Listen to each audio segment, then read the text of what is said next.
माँ बगुलामुखी के जो उनका रूप है, जो उनका स्वरूप है दशम विद्या में वशीकरण, स्तंभन, उच्चाटन, मारण, मोहन आदि इत्यादि की जो शक्तियां हैं वो उन्हीं के अधिकृत हैं। स्वामी जी, माँ बगुलामुखी और भगवान शिव, इनका क्या संबंध है? ग्रह सब अपनी अपनी धुरी पर घूमने लग गए। हम शिव से प्रसन्न होकर आए हैं पुनः शुभ बनने के लिए। सबको एक डर दिखाया जाता है ज्योतिष के माध्यम से कि केतु आ गया, मंगल आ गया, शनि आ गया, राहु आ गया, फलाना आ गया। माँ बगुलामुखी की पूजा किस तरह से, आराधना किस तरह से करनी चाहिए? साथ में क्या भगवान शिव की भी आराधना करनी चाहिए? भगवान शिव के हृदय की तरफ देखते हुए माँ बगलामुखी के 36 अक्षरी मंत्र का जाप करें। समस्याओं से निजात पाने के लिए आपको एकाक्षरी मंत्र के साथ साथ ओम नमः शिवाय का जाप। जिनके घरों में संबंध अच्छे नहीं हैं, घर में बड़ी कलह रहती है, परेशानी है, वो क्या कर सकते हैं स्वामी जी? पति का या पत्नी का एक दूसरे के प्रति आकर्षण नहीं रह जाता, माँ को योनि मुद्रा बना करके दिखाना चाहिए।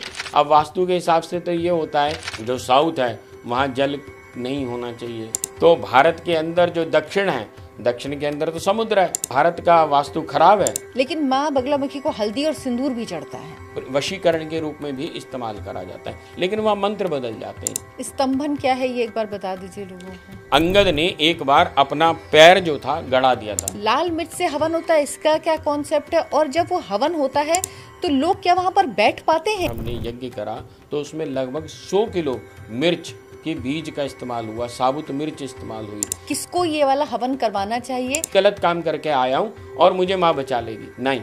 महिला ने अपने हस्बैंड के ऊपर डिवोर्स के केस के लिए वो केस कर दिया। बहुत प्रताड़ित कर रही थी, बहुत परेशान कर रही थी। माँ बगलामुखी की साधना करने में सावधानी की भी जरूरत होती है। क्या कभी कभी ऐसा होता है कि उल्टा असर हो जाता है? गलत सोच रख करके माँ की उपासना जो भी करेगा उसके साथ सही नहीं हो सकता। आप सिर्फ 40 दिन का चलिया करके देख लो, आपको पता चल जाएगा। तंत्र साधना जो होती है ये करने में क्या सावधानी रखनी पड़ती है? बहुत। माँ बगलामुखी के कम से कम 2000 मंत्र हैं। नमस्कार दर्शकों, दर्शना शो में आपका बहुत बहुत स्वागत है। आज के इस पॉडकास्ट में हम बात करेंगे दशम महाविद्या की अष्टम महाविद्या माँ बगलामुखी की। माँ बगलामुखी, क्या महत्व है उनका, किस तरह से वो आपका जीवन बदलती हैं, और ख़ासतौर पर सावन में आप कैसे माँ बगलामुखी की आराधना करें ताकि आपके जीवन में शिव का अवतरण हो, शिव प्रसन्न हो। शिव और माँ बगलामुखी का क्या संबंध है, ये भी आज के इस पॉडकास्ट में आपको जानने को मिलेगा। और आपने इससे पहले कभी शिव और माँ बगलामुखी की एक साथ आराधना करने की बात कहीं नहीं सुनी होगी, जो आपको हम आज इस पॉडकास्ट में बताएंगे। हमारे साथ जुड़े हैं आलोक भारद्वाज जी, जो माँ बगलामुखी के साधक है, लंबे समय से तपस्या कर रहे हैं, साधना कर रहे हैं माँ बगलामुखी की। स्वामी जी, बहुत बहुत स्वागत है आपका। जय माई की। जय माई की। आज माँ बगलामुखी पर कितने समय से सोच रहे थे, लेकिन ये होता है ना, माई अपना समय खुद तय करती है कि कब चीज़ें होंगी, वो वही तय करती है खुद। तो सबसे पहले तो यही कि माँ बगलामुखी के जो उनका रूप है, जो उनका स्वरूप है दशम विद्या में, जो 8वीं वो महाविद्या हैं, इसके बारे में बताइए थोड़ा। सर्वप्रथम, जैसा कि आजकल तो सबको विदित भी है कि माँ बगलामुखी जो हैं पीत वर्णा हैं। तो पीत वर्ण क्यों हैं, पीत वर्ण उनको क्यों प्रिय है? क्योंकि क्या है, सबको ये तो जानकारी है कि माँ जो है वशीकरण, स्तंभन, उच्चाटन, मारण, मोहन आदि इत्यादि की जो शक्तियाँ हैं वो उन्हीं के अधिकृत हैं। तो माँ विशेष रूप से जब हम कोई भी पीत वर्ण के लिए है, क्योंकि पीत वर्ण एक तो ज्ञान का वर्ण होता है। ज्ञान, जब व्यक्ति में ज्ञान उद्भव हो जाता है तो वह स्वयं ही किसी का वशीकरण करने में संभव हो जाता है। आप उसकी तरफ एक टक लगा करके देखते रहते हैं, जैसे मानो हम स्तंभित हो गए हैं। तो माँ का ऐसा प्रकाश जब उनके चेहरे से निकलता है, जब आप उनकी साधना करने लग जाते हैं, तो जो माँ का स्वयं का स्वरूप है वह उस साधक का भी स्वरूप होने लग जाता है। तो जब वही साधक का स्वरूप होना लग जाएगा तो वही गुण, धर्म सब साधक में भी उद्भव हो जाते हैं। तो जहाँ भी वह बैठता है उसकी विजय श्री उसके साथ निश्चित हो जाती है। तो ये एक माँ के साथ बहुत ही प्रिय घटना है एक प्रकार से, क्योंकि जो भी साधना करेगा माँ की विशेष रूप से, तो उसको विजय श्री मिलनी निश्चित है। हर प्रकार के जैसे धन लक्ष्मी आदि इत्यादि में कोई भी समस्याएं आती हैं तो उनकी काट भी माँ बगलामुखी के मंत्रों से बहुत तीव्रता से होती है। स्वामी जी, माँ बगुलामुखी और भगवान शिव, इनका क्या संबंध है? माँ बगलामुखी वैसे तो सारी की सारी महाविद्याएं ही शिव की हैं, क्योंकि हम शिव से प्रसन्न होकर आए हैं पुनः शिव बनने के लिए। तो काली की जब हम बात करते हैं तो काल नियंत्रणात् काली, तो जिन्होंने काल को नियंत्रण करा, काल यहाँ पर शिव हो जाते हैं और उनको नियंत्रण करना यानी समय को, जब व्यक्ति का अच्छा समय, बुरा समय, कैसा समय, वो जो समय की परिधि को निर्मित करने वाली शक्ति है वह काली हो जाती है। ठीक इसी प्रकार से जब व्यक्ति और आगे चलता है तो साधना के पक्ष के हिसाब से देखें तो वह चाहता है मुझे मोक्ष की प्राप्ति हो, तो तारा की प्राप्ति होती है। ठीक इसी प्रकार से जब साधना करने उतरता है या संसार के अन्य कार्यों में भी चलता है तो वह चाहता है मुझे विजय श्री प्राप्त हो हर प्रकार से, कि उसका नाम गूंजे, उसको धन लक्ष्मी मिले, उसको कहीं भी किसी भी प्रकार की रुकावट ना बने। तो उस रुकावट को दूर करने की जो क्षमता है वो बगलामुखी के पास है। तो भगवान शिव ने ये सारी कंट्रोलिंग पावर, एक प्रकार से अगर हम समझें इसको मोटे तौर पर आज की भाषा में, वो सारी बगलामुखी के पास है, सारी की सारी। माँ का उद्भव भी इसी प्रकार से हुआ कि जिस समय में ग्रह सब अपनी अपनी धुरी पर घूमने लग गए और अपनी मनमानी एक तरह से करने लग गए, और मदनासुर का नाम का एक राक्षस था जिसने बहुत ही प्रकोप करा, तो उसको कंट्रोल करने के लिए माँ ललिता त्रिपुर सुंदरी से ही माँ बगलामुखी का प्रादुर्भाव हुआ।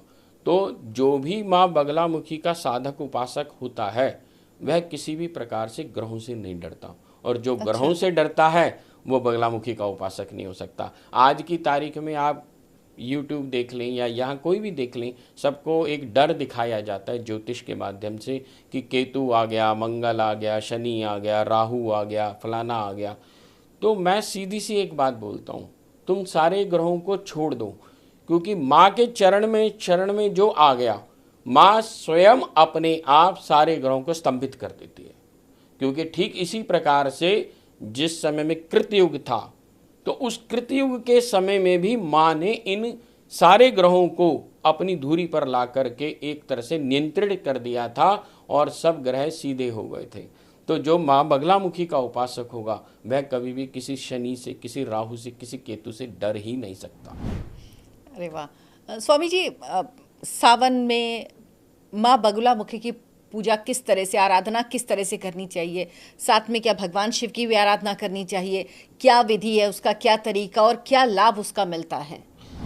देखिए, सावन बहुत जल्दी आने ही वाले हैं और सावन में विशेष रूप से एक कार्य अवश्य करना चाहिए कि जब कभी भी आप भगवान शिव के मंदिर जाएं तो भगवान शिव के हृदय की तरफ देखते हुए माँ बगलामुखी के 36 अक्षरी मंत्र का जाप करें।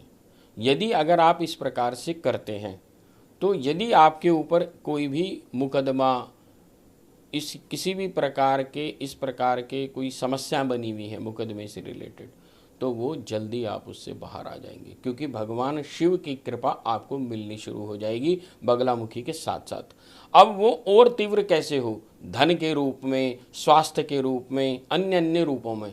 तो जो भी आपका दूध लेकर के जाते हैं भगवान शिव को चढ़ाने के लिए, उसमें थोड़ा सा आप हल्दी भी मिला लें, पाउडर हल्दी, और माँ का मंत्र का जाप करते करते शिवलिंग के ऊपर चढ़ाएं। जब आप शिवलिंग के ऊपर वह दुग्ध चढ़ाएंगे जिसमें हल्दी मिश्रित है, तो आप देखेंगे कि जल्दी ही आपके स्वास्थ्य की जो खराब स्वास्थ्य है उसमें वृद्धि हो जाएगी, उसमें ठीक हो जाएगा, ठीक होना शुरू हो जाएगा। ठीक इसी प्रकार से जो बच्चे पढ़ नहीं पा रहे, कौन सा मंत्र स्वामी जी अगर हम साथ साथ में बताते चलें तो इस देखिए वैसे तो मंत्र मिल ही जाते हैं। अगर हम 36 अक्षरी मंत्र की बात हम जो कर रहे हैं, ओम लीम बगलामुखी सर्वदुष्टानाम वाचम मुखम पदम स्तंभई जिह्वाम कीले बुद्धिम विनाशे ह्लीम ओम स्वाहा। एक तो ये 36 अक्षरी मंत्र है। ठीक इसी प्रकार से एक चतुराक्षरी मंत्र भी होता है, ओम आम ह्रीम क्रोम। ये जो मंत्र है इसको करने से बहुत जल्दी से व्यक्ति को समस्याओं से निजात पाने का रास्ता मिल जाता है, बहुत जल्दी। वैसे भी माँ का चतुराक्षरी मंत्र कहलाता है ये। ठीक इसी प्रकार से माँ का मंदार माला मंत्र कहलाता है। मंदार माला मंत्र अगर आप करते हैं और इसके साथ यज्ञ भी आप कर सकें, उस यज्ञ के अंदर आप जो है कमलगट्टे ले लें, उसके अंदर बेलगिरी ले लें, कुछ शहद ले लें और शर्करा, शक्कर जिसको बोलते हैं, इन सबको मिक्स करके इसमें देसी घी मिला लें। देसी घी मिला करके माँ के मंदार माला मंत्र से यज्ञ करें तो कितना ही व्यापार का बंधन हो गया हो, कितना ही व्यापार में घाटा हो जाए, कितनी समस्याएं आ जाए, माँ उसको निकालने का रास्ता देना शुरू कर देती है। आपको लगातार 6 महीने करना होगा। ये उनके लिए है जिनको व्यापार में घाटा हो रहा है, परेशान है, बिल्कुल वो ये करें। बिल्कुल। और विशेष रूप से इसका जो शुरुआत करें वो सावन के प्रथम दिवस से कर दें, प्रतिपदा से। जैसे ही आप उसको करेंगे आपको महसूस होना शुरू हो जाएगा कि माँ बगलामुखी की कृपा के साथ साथ भगवान शिव की भी कृपा प्राप्त होनी शुरू हो गई।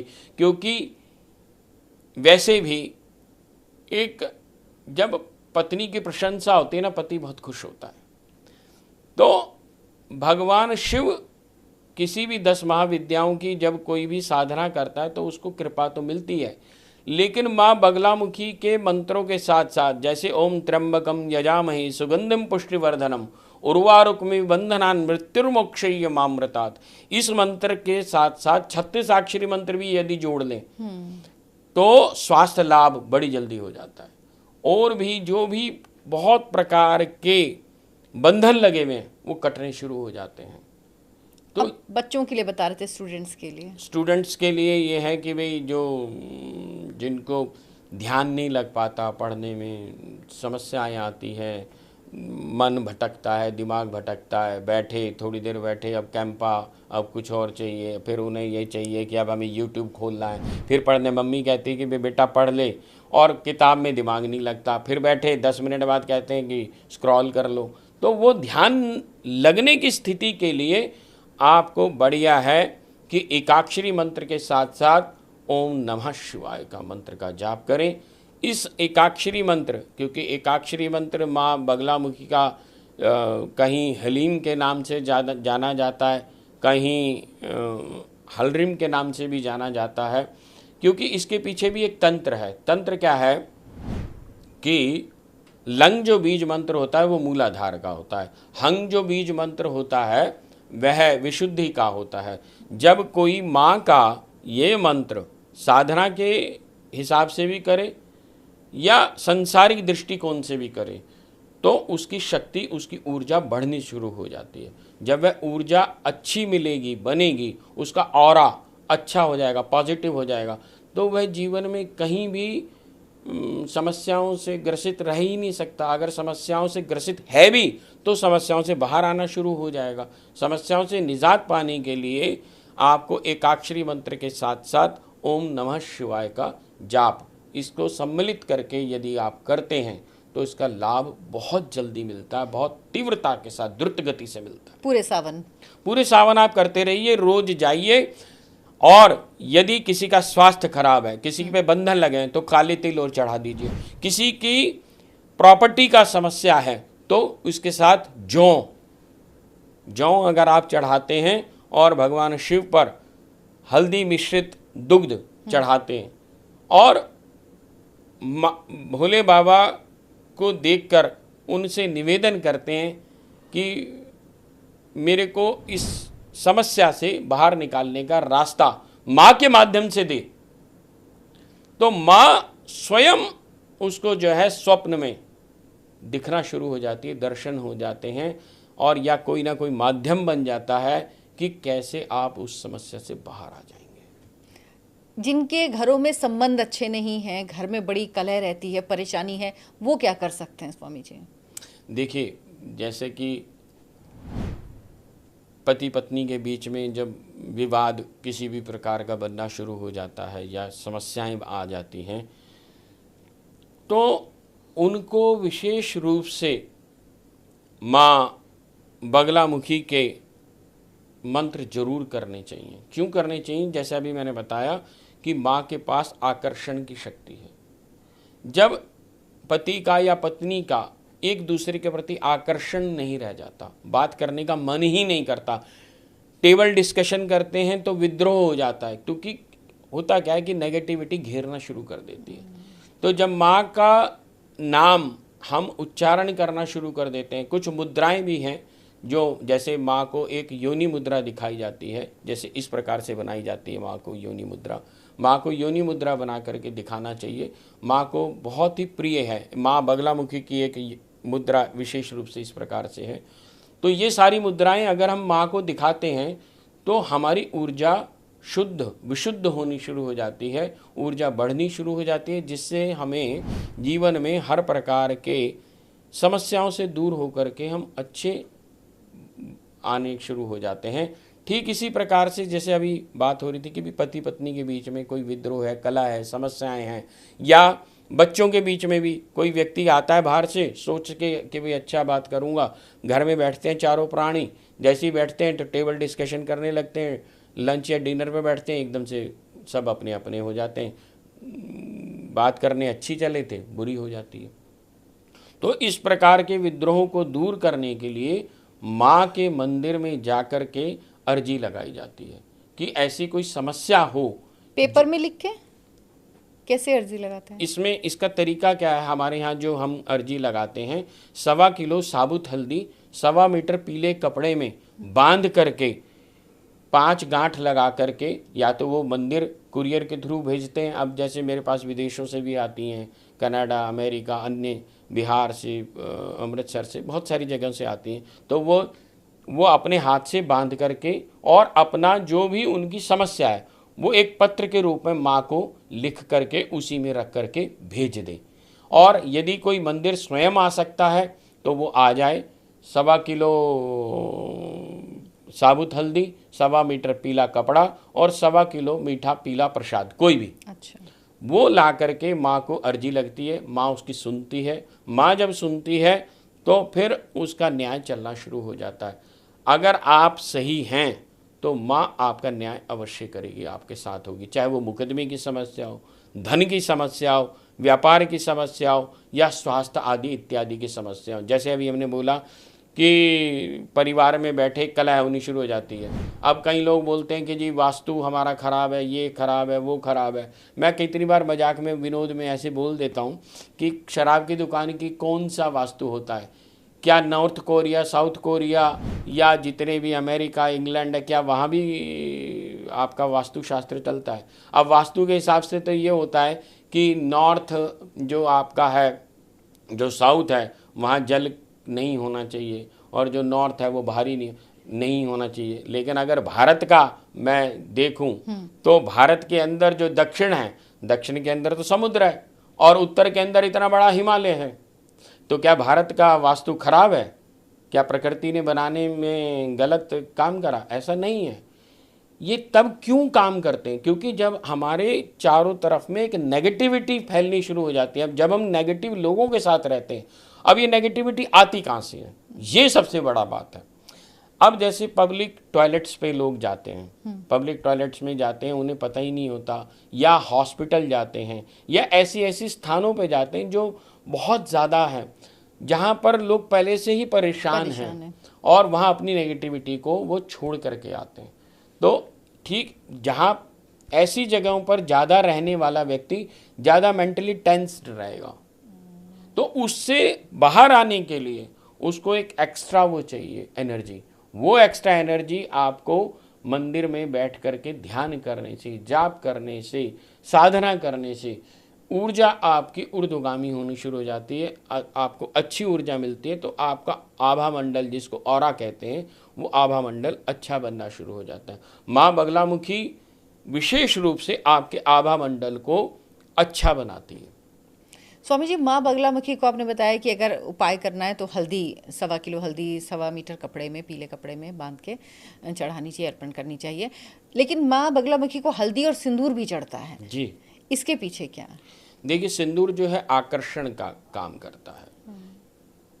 सिंदूर माँ को जब हम अर्पित करते हैं तो जैसे अभी हमने बताया पति पत्नी के बीच में, अब पत्नी जो साइंटिफिक इसके पीछे रीज़न है क्यों यहाँ पर मांग भरी जाती है या क्यों लाल बिंदी लगा, आकर्षण, आकृष्ट करती है वो। लाल रंग वैसे भी आकृष्ट करता है। आप लाल 10 जने, 50 जने, 100 जने कहीं भी हो, अगर एक व्यक्ति कोई लाल रंग में जा रहा होगा तो एकदम आकृष्ट करता है। तो आकर्षण की शक्ति जो है वो सिंदूर में है, इसलिए माँ को सिंदूर चढ़ाया जाता है, जिससे मुझे वो आकर्षण की शक्ति प्राप्त हो। ठीक इसी प्रकार से हल्दी माँ को चढ़ाई जाती है अलग अलग मंत्रों के हिसाब से, कहीं पर स्तंभन के रूप में और कहीं पर जो है उसे विद्वेषण के रूप में भी, वशीकरण के रूप में भी इस्तेमाल करा जाता है, लेकिन वह मंत्र बदल जाते हैं। प्रयोग एक अलग, मतलब हल्दी तो वही होती है लेकिन मंत्र बदल जाते हैं, मंत्र के बदलने से प्रयोग भी बदल जाते हैं। स्तंभन क्या है ये एक बार बता दीजिए लोगों को। जैसे कि अंगद ने एक बार अपना पैर जो था गड़ा दिया था, एक तरह से स्तंभित कर दिया था, रोक दिया था, अब उसे कोई हिला ही नहीं पाया। स्तंभित कर देना, जो जैसे किसी को देख करके एकदम से अवाक रह गए कि भाई एकदम स्तंभित हो गया, अच्छा ठीक है, अब आप कुछ बोल ही नहीं पा रहे, स्तंभित हो गए। तो वो जो शक्ति है वो साधक के अंदर माँ बगलामुखी के माध्यम से मिलती है। और विद्वेषण, विद्वेषण तो ये होता है कि जैसे किसी को देखा मन ही नहीं कर रहा इससे बात करने का। अब यहाँ क्या होता है कि बहुत सारे लोग, अब राजनेता लोग या इस तरह के ऐसा प्रयोग करवाते भी हैं कि उसके जो भी उसके अपोनेंट हैं उसके लोग उसके ही उसके बारे में ना सुने, उससे विद्वेषण होना शुरू हो गया। जैसे ही विद्वेषण होना शुरू होगा उसी के लोग उसी की बात सुनने बंद कर देंगे, यार ये बेकार बोलता है, मजा नहीं आता, पता नहीं क्या बात है। और जब आकर्षण होता है तो आपकी बात सुनने के लिए लालायित होते हैं लाखों लोग, आप तैयार हो जाते हैं, सुनते हैं। ये एक बहुत, ऐसा कोई उदाहरण है आपके पास, कोई ऐसा हुआ हो, कोई ऐसी घटना आपके पास? ऐसे बहुत सारे उदाहरण हैं जिसमें विद्वेषण, मारण, मोहन, उच्चाटन इस प्रकार के होते हैं। और जैसे एक पति पत्नी के बीच में सुन नहीं रहे थे, बहुत ही किसी और से उनके प्रेम प्रसंग हो गए, तो वो बेचारी बड़ी परेशान थी। वो कहती मेरे पति डॉक्टर हैं, सब कुछ हैं, बहुत बड़ी पोस्ट पर हैं और सुनते नहीं हैं। तो उनके लिए कुछ प्रयोग कराया गया था माँ की कृपा से। अब वो पति पत्नी उसने सुननी भी शुरू करी और उसकी बात माननी भी शुरू करी।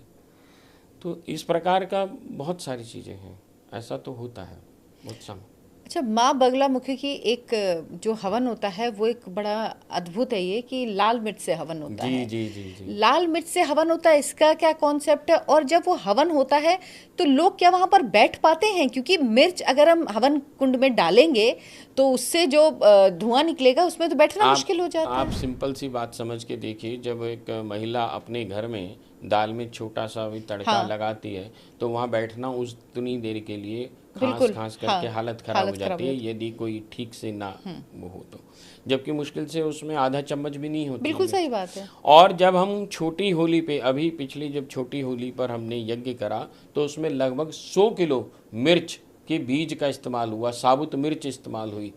आप सुनकर के हैरान होंगे कि किसी को ना छींक आई, ना खांसी आई, ना कुछ, मतलब ये भी नहीं पता चला कि यहाँ पर मिर्चें भी इस्तेमाल। तो ये पिसी मिर्च होती है, साबुत लाल मिर्च होती है? दरअसल क्या होता है, जब ये सब सामग्री बनाई जाती है तो कुछ मंत्र विशेष होते हैं जी, तो उस एरिया को किलित करा जाता है पूरे को, जिससे कि जो भी उस समय में, और समय के साथ बांध के चला जाता है कि इतने बजे ये यज्ञ प्रारंभ होगा और इतने बजे ये यज्ञ संपन्न हो जाएगा। और उसके बीच में जो भी लोग आने वाले होते हैं वो उसी बीच में आते हैं और अपनी अपनी आहुतियाँ चढ़ाते हैं। ये प्रयोग है वैसे बहुत ज़्यादा। इसमें भी विशेष रूप से माँ प्रतंगिरा को, माँ बगला प्रतंगिरा को हम जो हैं ये मिर्च के हवन की आहुति अर्पित करते हैं, या धूमावती को भी अर्पित होती हैं। लेकिन होती क्यों हैं ये बहुत कम लोग जानते हैं, क्योंकि जब जैसे किसी के ऊपर प्रयोग कर दिए जाते हैं, जैसे किसी के व्यापार को बांध दिया, किसी के स्वास्थ्य को बांध दिया, किसी की लोग कहते हैं बुद्धि बांध दी, कुछ अन्य अन्य चीज़ें बांध दी, तो वो जब बांधने, अब एक बेचारा एक साधक है, वो किसी के पास गया, करवा लाया, फिर बांधने वाला है, फिर बांध दिया, फिर गया, फिर बांध दिया। अब वो ये इसी प्रैक्टिस में लगा हुआ है। हर 2 महीने बाद ये हो जाता है, वो ठीक करा के लाता है, वो फिर खराब कर देता है, वो ठीक करा। तो तब जो होता है, लाल मिर्च के बीज का प्रयोग माँ प्रतंगिरा के साथ विशेष रूप से करा जाता है।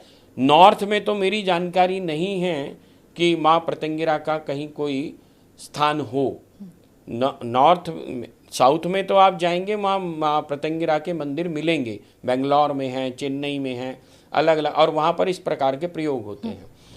हमारे यहाँ एक अकेला मंदिर है पूरे नॉर्थ इंडिया के अंदर, जहाँ माँ प्रतंगिरा स्वयं विराजती है और वहाँ उनका विग्रह है, और हम उन्हीं के सम्मुख बैठ करके माँ को लाल मिर्च के बीज और लाल मिर्च की साबुत आहुति अर्पित करते हैं। और जब माँ स्वयं उसको लेकर के जाती है, तो मैंने साक्षात देखा है ये कि विदिन ए 24 आवर्स 48 आवर्स के अंदर सामने से रिजल्ट आ जाता है। कितनी बार तो यहाँ तक हुआ कि किसी ने मारने का प्रयोग करा, वह साधक नहीं मरा, मरा वो जिसने वो प्रयोग करवाया था दुश्मन के ऊपर, और उसकी मृत्यु हो गई। और उसने आकर के हमें बताया कि जी महाराज जी वो तो चला गया, मर गया। एक बिल्कुल ठीक ऐसे ही किस्सा हुआ, किसी ने एक 98 लाख रुपया देना था, वो दे दिया कैश में, और उसको ब्लैंक चेक दे दिया था।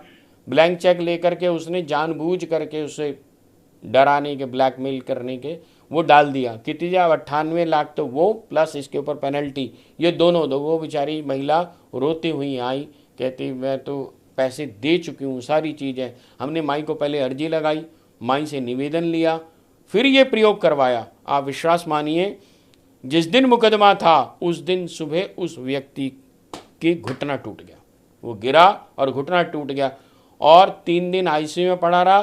5वें 6ठे दिन बाहर निकलते उसे समझ में आ गया कि मैंने गलती करी है। उसने उस महिला से माफ़ी मांगी। माफ़ी मांगने के बाद उसने कहा मैंने कोई वो मुकदमा नहीं करना, मेरे पास जो पैसा आ गया बस छोड़ दो मुझे। ये माई का न्याय है। ये सामने देखी हुई चीजें, बिल्कुल प्रत्यक्ष अनुभव है, प्रत्यक्ष अनुभव है। कौन लोग, मतलब ज्यादातर किसको ये वाला हवन करवाना चाहिए, और आपके मंदिर में ये हवन होता है? हमारे मंदिर में ये हवन होता है। पहली बात, सबसे पहले अर्जी लगानी पड़ती है। पहले अर्जी लगेगी, माँ से हम निवेदन लेते हैं, माँ से पूछते हैं कि भाई इसका क्या उपाय है। सीधा ऐसे थोड़ना है कि एकदम तोप निकाल दी जाए। अब जिस काम के लिए छोटे से उस प्रयोग से ही काम हो सकता है, छोटी सी, अब मक्खी मारने के लिए तोप तो चला ही नहीं जाएगी, तो अब वो तो छोटी सी बात हो सकती है, तो हो सकता है। कई बार सामने वाला सोचता है बस मेरे तो यही हो जाए। नहीं, हमारे कर्म क्या हैं, हमारे कर्म, हम कहीं ऐसा तो नहीं है हमारी गलत कोई कर्म हुए हो। मैं कभी भी उसका साथ नहीं देता जो गलत करके आया हुआ हूँ। माँ भी उसका साथ नहीं देती जो गलत, कोई ये सोचे कि मैंने मर्डर कर दिया और या कोई रेप कर दिया या कोई गलत काम करके आया हूँ और मुझे माँ बचा लेगी, नहीं, हम उसके लिए बिल्कुल नहीं खड़े होते, बिल्कुल नहीं। हाँ, किसी के साथ जब जैसे झूठे मुकदमे हो जाते हैं, ऐसे कितने किस्से हुए। अभी एक ये था कि एक महिला ने अपने हस्बैंड के ऊपर डिवोर्स के केस के लिए वो केस कर दिया। अब उससे डिमांड क्या करी, 1 करोड़ रुपया प्लस फ्लैट, कि भाई ये मुझे दे, और बहुत प्रताड़ित कर रही थी, बहुत परेशान कर रही थी। हमने उसका अनुष्ठान करवाया, उससे यही सब यज्ञ वगैरह करवाए। माई की कृपा से सिर्फ 18 लाख रुपए में सारा काम हो गया।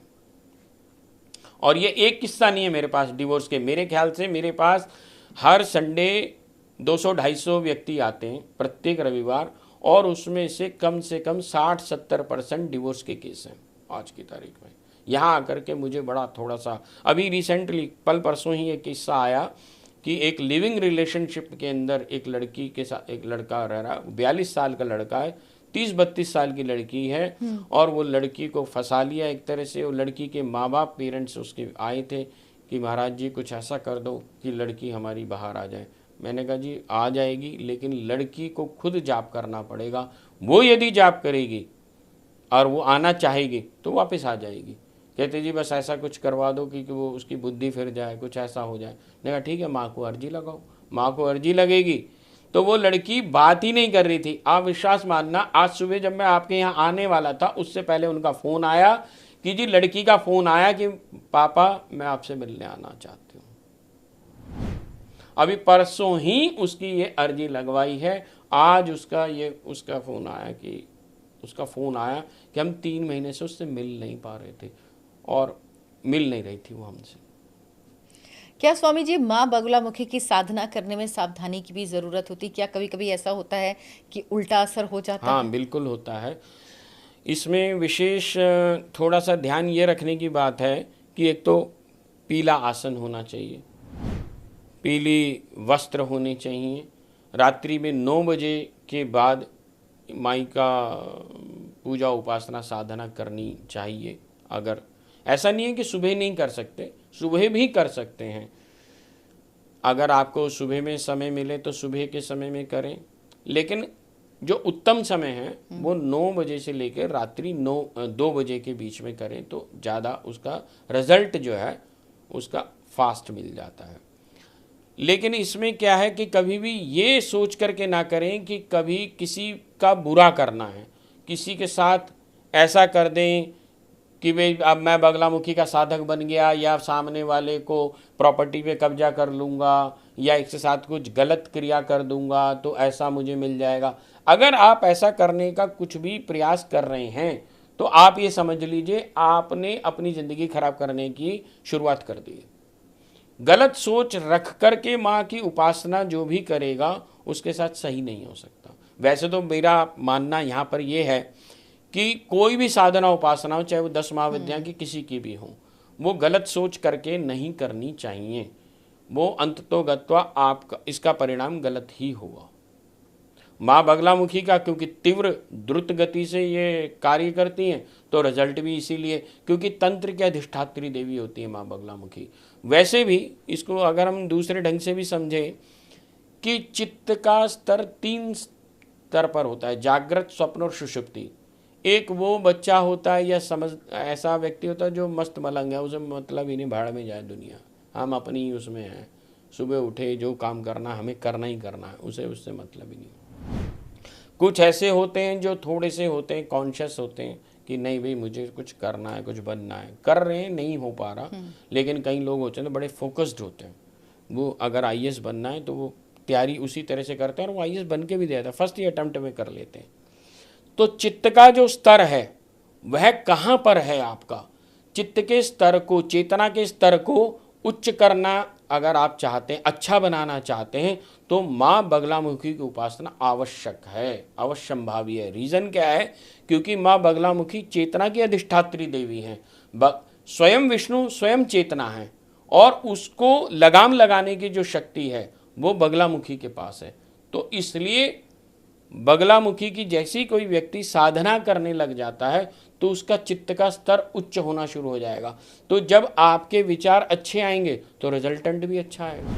तो व्यक्ति को ये लगता है कि अब मैं जब से साधना करने लगा हूँ, उपासना करने लगा हूँ, मंदिर जाने लगा हूँ तो अच्छा फल मिल रहा है। और भी मैं कहता हूँ चलो ज़्यादा कुछ नहीं कर पा रहे शुरुआत में। अब जैसे बच्चे को जब हम प्री स्कूल में डालते हैं, प्रिपरेटरी स्कूल में डालते हैं, तो हमें प्ले स्कूल के अंदर जब हम डालते हैं बच्चे को तो उसे सिर्फ बैठने की शिक्षा देते हैं एक तरह से। तो इसी तरह से मैं भी बोलता हूँ कि आप सिर्फ 40 दिन का चलिया करके देख लो, आपको पता चल जाएगा। मंदिर डेली आओ, माँ को नमस्कार करो, अगर भोग प्रसाद लगा सकते हो पीला कोई भी तो अच्छी बात है, नहीं तो आओ माई को नमस्कार करो और चले जाओ। आप देखेंगे कि 40 दिन में आपके जीवन में परिवर्तन आना शुरू हो जाएगा। आप साधना की तरफ प्रवृत्त होना शुरू हो जाएंगे, आपका मन आकृष्ट होना शुरू हो जाएगा, आपको लगेगा कि मुझे माँ की साधना करनी है, पूजा करनी है। ऐसे ही रिसेंटली एक बच्चा आया, अभी वो परी चौक के पास रहता है, गुड़गांव में उनकी जॉब है। बेचारी की जॉब चली गई थी, वो मेरे पास आया कि जी स्वामी जी मैं बड़ा परेशान हूँ। मैंने कहा बेटा तू बस आता रहे और एक तिल के तेल की जोत जगा ले 44 दिन की, तो माँ तेरी सुनेगी। 7वें दिन आकर के उसने बोला महाराज जी मेरी जो पुरानी जॉब थी, जिन्होंने 2 लाख रुपए मार लिए थे, वहाँ से 60,000 रुपये मुझे मिल गए हैं और नई जॉब मुझे मिल गई है। माई की कृपा, आपकी कृपा से मुझे वो हो गया है। तो ये माँ के चमत्कार तो मैं रोज ही देखता हूँ कि किसी का कुछ, किसी का कुछ, किसी का कुछ काम होता रहता है। स्वामी जी, क्या गृहस्थ माँ बगलामुखी की साधना कर सकते हैं? क्यों नहीं कर सकते, करना चाहिए। मैंने जैसे अभी हम चर्चा भी कर रहे थे कि जैसे पति पत्नी के बीच में कोई भी रोष आ रहा है, कोई विद्रोह आ रहा है, कोई समस्याएं आ रही हैं, तो वहाँ माँ का न्याय बड़ा काम करता है। मंत्र अलग अलग होते हैं, बहुत सारे हैं जो सार्वजनिक नहीं करे जा सकते, और अगर वो उसका प्रयोग करना शुरू कर दे, जाप करना शुरू कर दे, तो पति पत्नी के बीच में सामंजस्य आना शुरू हो जाता है। और ये मैंने हजारों किस्से देखे, मतलब ऐसा भी नहीं कि 2 4 5 किस्से, हजारों की संख्या, क्योंकि लगभग 25 वर्ष से तो मैं देख रहा हूँ। और माँ की साधना में हम लोग रोज नित्य नए चमत्कार देखते हैं, तो मेरा हृदय गदगद हो जाता है माँ के प्रति। माँ तुझे सलाम, मेरे मुंह से बस एक ही निकलता है कि बस तेरा चमत्कार तू ही जानती है, मैं तो जानता नहीं। क्या माँ बगलामुखी की साधना करने से वाक सिद्धि भी होती है? हाँ बिल्कुल, माँ तो वाणी की शक्ति को देने वाली है। गूंगा बोलने लग जाता है। महाराज जी का तो बल्कि एक किस्सा आता है स्वामी जी महाराज दतिया का, कि एक बार कोई व्यक्ति था जो सिंगर थे, बहुत अच्छा गाते थे, अचानक उनके शक्ति चली गई, गाने की शक्ति चली गई, बोलने की शक्ति चली गई। तो उनके परिवार के जन जो थे उनको लेकर के दतिया महाराज जी के पास पहुँचे कि महाराज जी, तो महाराज जी ने बोला कि गा। तो उन्होंने कहा ये कैसे गा सकता है, इसकी तो आवाज़ ही चली गई। उन्होंने, मैं बोल रहा हूँ ना गा, थोड़ा डांट के बोला। तो उसने कहा प्रयास कर, और उसने प्रयास करना शुरू करा। आप विश्वास मानना, उसकी शक्ति जागृत हो गई और वो गाने लगा। माँ तो पता नहीं, इतने अद्भुत चमत्कार हैं माई के, इतने अद्भुत चमत्कार हैं माँ की। बस साधना करना, व्यक्ति एकाक्षरी मंत्र का यदि कोई व्यक्ति 36 लाख वैसे ही जाप कर ले, तो उसके सामने कोई किसी भी प्रकार से रुकावट आ ही नहीं सकती। उसकी वाणी में इतना ओज आ जाएगा, इतना ओज आ जाएगा कि ऐसा हो ही नहीं सकता कि लोग उसे ना सुने। और मैं तो बहुत सारे, एक दो कुछ ऐसा अभी हुआ पीछे, एक बहुत बड़े सीनियर ऑफिसर हैं, वो कहने लगे जी महाराज जी मैं अपने ऑफिस में कोई बात होती है बोल सुनते ही नहीं है। मैंने कहा चिंता मत करो, मैं एक ये मंत्र दे रहा हूँ, आप करना शुरू करो, भगवती चाहेगी तो आप ही की सुनेंगे, बाकी की नहीं सुनेंगे। और आप विश्वास मानना 2.5 महीने बाद ठीक उन्होंने आके यही बोला कि मेरी बात सुनने लग गए, अब मेरे को जगह मिल गई है, और कोई भी मीटिंग होती है, कोई भी बात होती है, सबसे पहले मेरे से बात करते हैं कि हाँ बताओ। मैं चमत्कार देखता हूँ, मैं कह रहा हूँ ना कि मैं, हृदय मेरा गदगद हो जाता है। माँ की साधना से और कौन कौन से विद्या हासिल की जाती है? तंत्र की देवी हैं माँ, तंत्र की अधिष्ठात्री देवी होती हैं। पहले तो हमें ये समझना होगा कि तंत्र क्या है। हाँ। तंत्र जिसको आज लोग समझ रहे हैं वो तंत्र नहीं है। बेसिकली जो एनर्जी है, उस एनर्जी को कैसे चैनलाइज करना है, वो एनर्जी कैसे बनती है, वो एनर्जी को हमें कैसे चैनलाइज करके उसे यूटिलाइजेशन करना है, वो तंत्र है बेसिकली, जिसे मेटाफिजिक्स बोलते हैं, वही तंत्र है। मेटाफिजिक्स तो आज बहुत सारी यूनिवर्सिटीज़ पढ़ा रही हैं। पुराने समय में तंत्र को पढ़ाया जाता था। कश्मीर के अंदर, जिसे कश्मीर शैव दर्शन कहते हैं, उसके अंदर स्पंद कारिका, प्रत्यभिज्ञा, हृदयमय, तंत्रालोक है, तंत्रसार है। ये महामहेश्वर आचार्य अभिनव गुप्त आज से 1000 वर्ष पूर्व हुए हैं। उन्होंने तंत्र के ऊपर बहुत शोध किया, बहुत ही अपने ज्ञान और इतनी पुस्तकें लिखी हैं, उनसे ज़्यादा अधिक पुस्तकें, इससे ज़्यादा अधिक ग्रंथ कहीं मिलते ही नहीं तंत्र के ऊपर। प्रपंच सार तंत्र जगत गुरु शंकराचार्य जी ने भी लिखा है, और जो लोग ये समझते हैं कि जगत गुरु शंकराचार्य तांत्रिक नहीं थे तो उन्हें ये ग्रंथ अवश्य पढ़ना चाहिए, क्योंकि जगत गुरु शंकराचार्य जी ने बहुत ऐसे प्रयोग करे हैं, तांत्रिक प्रयोग, जो बहुत अलग उनको रूप में प्रकट करते हैं। जगत गुरु शंकराचार्य जी माँ का जब वो अनुनय, विशेष रूप से श्री विद्या की जो साधना करते हैं, करने वाला है जो भी हैं, वो तंत्र को जानते हैं। वैसे तंत्र का मतलब भी समझना चाहिए कि तंत्र का मतलब होता है एक सिस्टम। हम जिस सिस्टम को फॉलो करके भगवती को आराधना कर रहे हैं, जिस सिस्टम को फॉलो करके हम किसी भी देवी देवता की उपासना साधना कर रहे हैं, वो अगर हमें पता है तो हमने तंत्र पता चलना शुरू हो जाएगा। अब ऐसा तो है नहीं कि हनुमान जी के मंदिर में जाएंगे और चुन्नी लेके जाएंगे, या भगवती के मंदिर में जाएंगे तो हम जो है सिंदूर चोला लेके जाएंगे कि चढ़ा दो। तो हमें ये किसने बताया? ये भी तो एक तंत्र ही तो है। हाँ। क्या जैसे आपने बताया कि ये तंत्र की देवी, तंत्र की अधिष्ठात्री देवी हैं, तंत्र साधना जो होती है ये करने में क्या सावधानी रखनी पड़ती है? बहुत।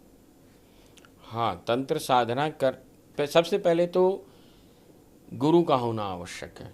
बिना गुरु के, अब जैसे छोटी से छोटी बात भी अभी बड़े सिंपल वे में अगर हम समझें, जब एक व्यक्ति ड्राइविंग सीखता है तो पहले एक ड्राइविंग स्कूल में जाता है, तो अगर बिना खुद ही करने की कोशिश करता है तो कभी कभी ऐसा भी होता है कि एक्सीडेंट कर देता है। तो कहीं ना कहीं किसी को देखकर तो सीखा ही जाता है, चाहे घर में परिवार में पिता से सीखे, किसी से भी सीखे, सीखेगा तो ही सीखने के लिए कोई तो चाहिए, तो वहाँ गुरु चाहिए। किताबों से आप यदि मंत्र लेकर के कर रहे हैं या इंटरनेट से मंत्र लेकर के कर रहे हैं तो प्राणहीन होते हैं, बलहीन होते हैं, उसमें मंत्र का वीर्य नहीं होता, मंत्र की शक्ति नहीं होती। तो जब तक मंत्र की शक्ति नहीं है तो मंत्र कार्य नहीं कर पाएगा। और मंत्र, तंत्र और यंत्र, इन तीनों चीज़ों को सम्मिलित स्वरूप से जो जानता है वही तांत्रिक है। वो उसको पता है कि कैसे मुझे इस प्रयोग से, इस मंत्र से ये कार्य कराना है या ये कार्य करना है, तभी तो वो आप कर पाएंगे। कौन से मंत्र, ऐसा थोड़ा ना है कि आप, जैसे अभी हम बात कर रहे थे कि मच्छर मारने के लिए गोली का तो इस्तेमाल नहीं करेंगे, तो ऐसे हर एक जगह पर कहाँ क्या काम करना है वो उसको पता है, वो गुरु बताएगा आपको। गुरु आपको उसे निष्णात बनाता है कि भाई ये मंत्र है बेटा, आप इसको ऐसे करो, आपकी ये समस्या है, स्वास्थ्य की संबंधी समस्या है तो उसके लिए अलग मंत्र हैं। माँ बगलामुखी के कम से कम 2000 मंत्र हैं। अब 2000 मंत्र क्यों हैं? वरना तो आज 36 अक्षरी मंत्र सर्वविदित है, सबको पता है।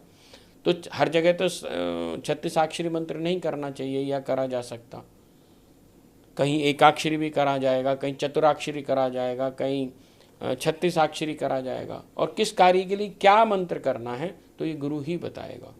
तो अगर आपको वह शिक्षा मिल रही है तब आप तंत्र में प्रवीण हो सकते हैं, निष्णात हो सकते हैं, एक्सपर्ट हो सकते हैं, सिद्धहस्त हो सकते हैं, अन्यथा नहीं हो सकते। माँ का दिन बृहस्पति होता है खासतौर? माँ वीरवार पीतवर्णा है, और जब किसी का बृहस्पति उच्च का होता है तो माँ के प्रति उसका लगाव बढ़ जाता है।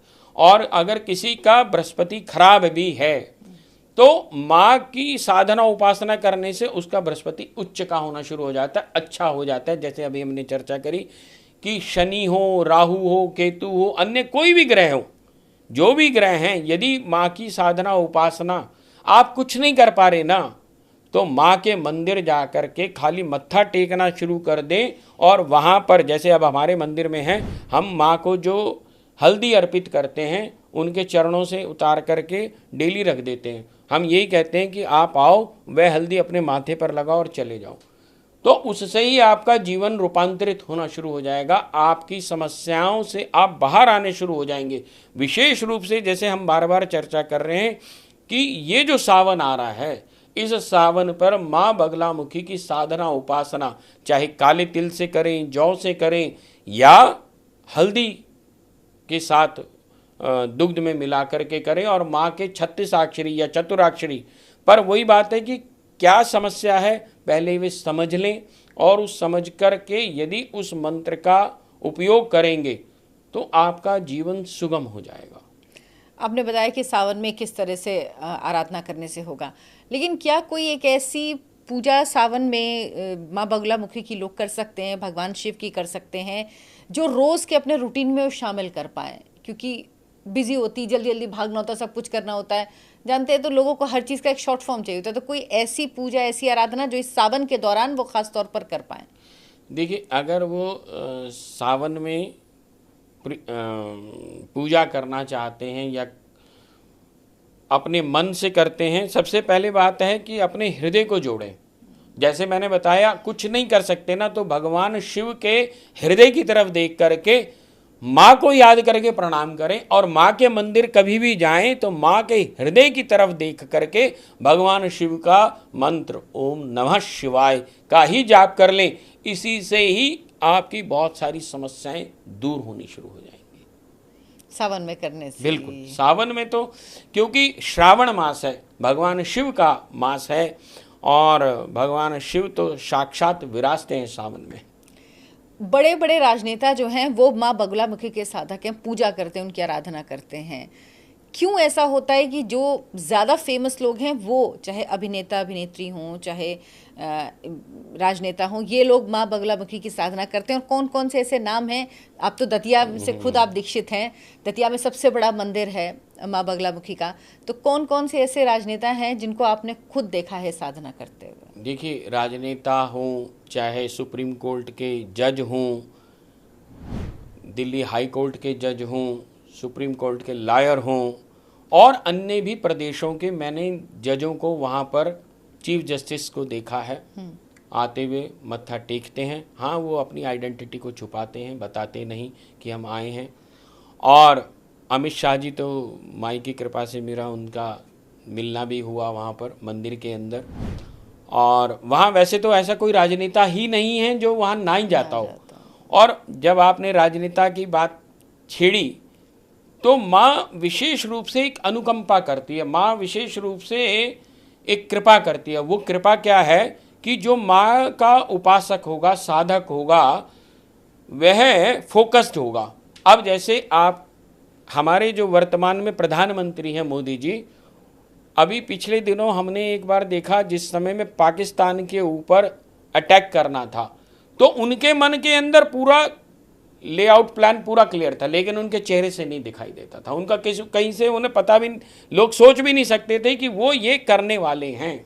चाहे वो अभी का हो या पूर्व में भी, पहले में भी ऐसे बहुत सारे आपको इंसिडेंट्स आपको देखने को मिलेंगे। तो मैं जब ये चीज़ देखता हूँ तो मैं साक्षात रूप से ये समझ पाता हूँ कि माँ बगलामुखी की कृपा उनके ऊपर इस जीवन में है, माँ का आशीर्वाद वरद हस्त उनके ऊपर है, क्योंकि ये ही व्यक्ति को चाहिए होता है, क्योंकि फोकस्ड नहीं होता आदमी। जैसे जैसे आप ऊपर चढ़ने शुरू हो जाते हैं, फोकस भी बिगड़ना शुरू हो जाता है। लोग सोचते हैं सिर्फ मेरे को मेरी प्रशंसा चाहिए, अनुशंसा चाहिए, नहीं, उसके साथ साथ दायित्व भी बढ़ जाता है, उसकी रेस्पॉन्सिबिलिटी बढ़ जाती है। जो वो रेस्पॉन्सिबिलिटी फोकस के साथ जब करना शुरू करता है, वह बगलामुखी की कृपा के बिना असंभव है। क्योंकि मारण, मोहन, उच्चाटन, वशीकरण, विद्वेषण, आदमी कहीं गया एकदम से फोकस उसका हट गया, दूसरी चीज़ों पर लग गया, तीसरी पर लग गया, किसी ने कुछ कह दिया उधर चला गया, तो वो अपने फोकस पर आप देखें वो। अच्छा, दूसरा, उनके चेहरे पर इतना तेज है, मैं बड़ा आकृष्ट हो जाता हूँ और मन ही मन जो है ना नमन भी करता हूँ कि उनके हृदय में बैठी हुई भगवती को, वो साक्षात विराजती है उनके हृदय में। ये मैं जानता हूँ, बस ये मैं ही जानता हूँ कि उनके हृदय में वो विराजती है। क्योंकि आप साधक हैं, इसीलिए आप समझ सकते हैं ना, चेहरा देख के आपको समझ में आ जाता है कि किसके साथ माँ है और किसके साथ नहीं है। स्वामी जी, बहुत बहुत धन्यवाद आपका। उम्मीद है कि लोग सावन में भगवान शिव और माई की पूजा करेंगे ताकि उनको वो परिणाम प्राप्त हो सके जो वो चाहते हैं, जो वो सोचते हैं। स्वामी जी ने आपको बताया कि किस तरह से आप भगवान शिव की आराधना करें तो माई को याद करें, और जब माँ बगुलामुखी की आराधना करें तो किस तरह से आप भगवान शिव को याद करें, और सावन में आपको कई गुना फल इस पूजा का मिलेगा। बहुत बहुत धन्यवाद स्वामी जी आपका। जय माई। जय माई की जय। आप लोग इस पॉडकास्ट को जरूर देखें, ज्यादा से ज्यादा लोगों के साथ शेयर करें। इसके अलावा हमारे चैनल आयन भारत को सब्सक्राइब कर लें। धन्यवाद, नमस्कार।